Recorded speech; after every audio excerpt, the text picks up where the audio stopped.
मजरूह सुल्तानपुरी साहब का एक शेर है कि मैं अकेला ही चला था जानिबे मंजिल मगर। मैं अकेला ही चला था जानिबे मंजिल मगर, लोग साथ आते गए और कारवां बनता गया।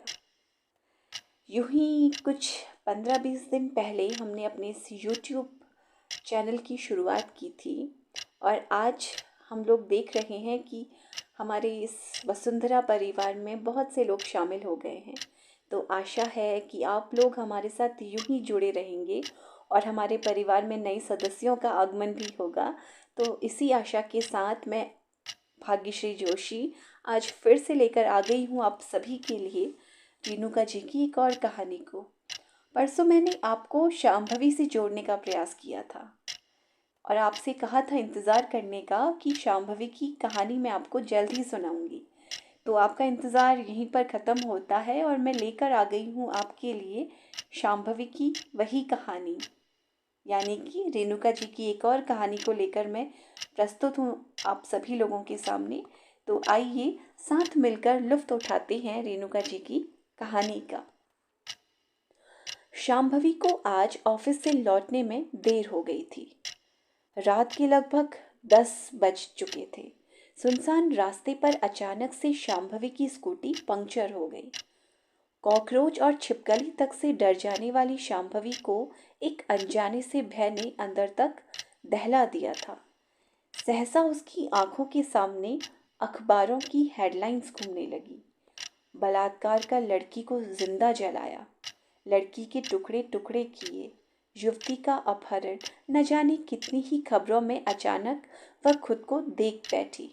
तभी सबसे पहले उसने अपने पर्स से पेपर स्प्रे और कटार निकाली जो वह हमेशा अपने साथ रखती थी। इतने में 3 लड़के उसे अपनी तरफ आते हुए दिखे। तीनों के हाव भाव और वासना भरी नजरें उनके इरादों को साफ जाहिर कर रही थी।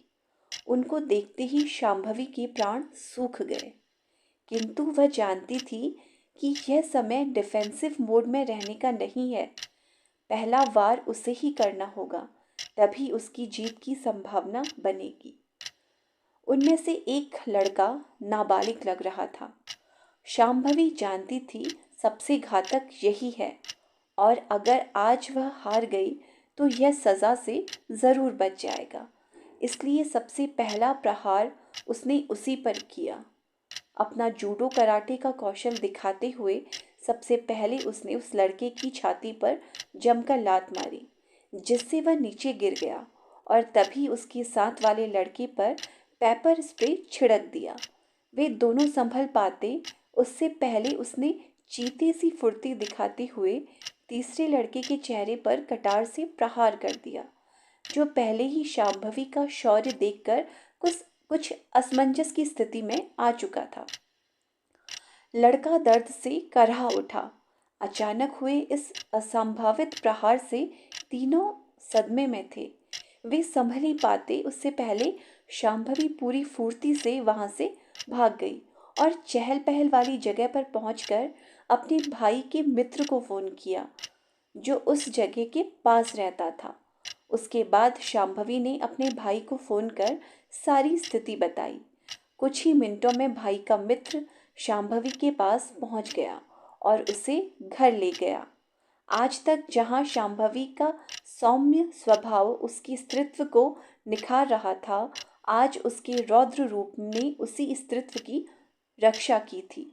आज वह समझ चुकी थी कि प्रत्येक स्त्री को अपने शुक्ल पक्ष महागौरी एवं कृष्ण पक्ष महाकाली के बीच संतुलन बनाकर रखना चाहिए।